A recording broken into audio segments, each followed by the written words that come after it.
The one thing that I didn't get to say this week is it kind of builds on what we said the previous week, was this idea that God, we understand exactly who God is. So it leads us at times to make a statement that says, well, God would never. Oh, I know where that's going. I had an entire section about God would never that I just didn't have time to say. We don't have to talk about that. What got you to thinking about that, Brent? I've been thinking about this for years. And Based on a few conversations. that is a true statement too, though, because there is this idea that God would never. I just couldn't worship a God that would. There's an interesting question, I think, that people ask. When I was doing my study into the topic of God, N.T. Wright, specifically in his book, Simply Christian, breaks it down and basically says the reason deism doesn't work and the reason pantheism or panentheism doesn't work is because of the way they deal with the problem of evil and suffering. And deism, there is no hope because even though God made it, he's so far away and unconcerned. And in that theology, there's nothing to redeem it. He can't, well, and he won't. He won't come back. And so you're just stuck with the way things are. Pantheism, where the world of the gods is on top of ours, you're just stuck because the gods are kind of buttheads. I mean, honestly, there's no redeeming. They're fighting with each other, and there's really no. What are the redeeming qualities of the gods? You have the god of war, you have the god of sex, and the god of harvest, and all these things. And so it's like if you don't have a good harvest, the problem of suffering there is just simply he was mad at me, and really, can I bribe him to be able? And so the problem of suffering and evil with those gods and that worldview falls apart a little bit as well because you have no hope there.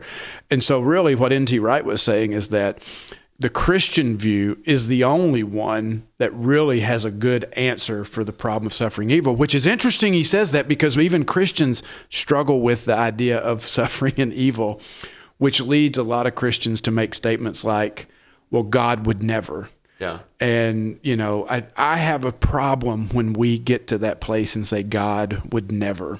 Yeah. Because it means we understand everything there is about God, and God would never do anything outside the scope of what we understand. I think a more accurate statement would be, my God would never. Which creates an interesting thing. But what it does is it makes your ears recognize that you're creating God in your image. Yeah, it's the God I can understand. God's image change us and how we think about him. We don't get to flip him around. We try as hard as we can to understand him. And there may be a place where we say, I just have a hard time understanding that view. But to have a little humility, if he's different than that, I need him to show me because I just can't get there. Right. But it's a me problem, not a God problem. Right. But we want to put it on God because we assume, well, I can't understand why something like this happens. And I will say this, I don't believe that God causes all the evil and suffering in the world. I mean, I think the Bible is pretty clear on that as far as the creation and the problem of sin, which you're going to talk about this Sunday. But it still leaves us with what do we do? We have the story of Job where clearly God was powerful enough to intervene, but chose not to.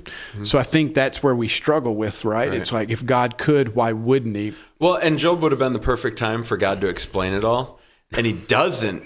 He's just like, hey, were you there when I created the heavens and the earth? Yeah. Were you there when I put the animals on? Then shut up. Yeah. You don't understand. Yeah. But he never gave really an answer. Yeah. And so to try to take our human ethic and morality and force it upon God in a way that we think God has to operate within the confines of how we understand him really becomes problematic. We decide what's fair and what's just, and if God's outside of it, then he doesn't exist. Or he's not a God I can worship. Or he's not a God I can worship, and I'll go my own route. Well, that sounds great until you die. You don't have control over anything after your last breath. Yeah. God does. And I know people struggle with this. You and I have talked before. Tim Keller has made this statement. If you knew everything God knew, you would make the decisions God made. I find that answer to be a little bit lacking, and it's certainly not helpful for somebody going through the situation, whatever difficulty they're going through. But I think for me, I find peace in knowing that I may not understand everything that's going on. God is bigger and beyond what I can fully fathom. However, what the Bible shows me, and the writers of the Bible understood, especially the New Testament, what they understood about God is that he is actively working to bring about a redemptive process through creation and bring about a new creation at some time in the future where the problem of evil and suffering is ultimately dealt with, even if I don't fully understand the why here and now.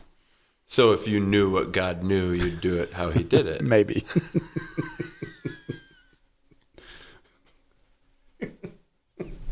Yeah.